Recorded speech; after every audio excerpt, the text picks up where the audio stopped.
மன்னவா ஒரு கோயில் போய் இந்த மாளிகை எதற்காக?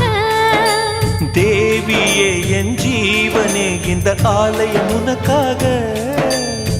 வானில் ஒரு புயல் மழை வந்தால் அழகே என்னை எங்கனம் காப்பாய். கண்ணே உன்னை என் கண்ணில் வைத்து இமைகள் எனும் கதவுகள் அடைப்பேன். சத்தியமாகுமா? நான் சத்தியம் செய்யவா? தொடு தொடுவெனவே வானவில் என்னை தூரத்தில் அழைக்கின்ற நேரம். உவா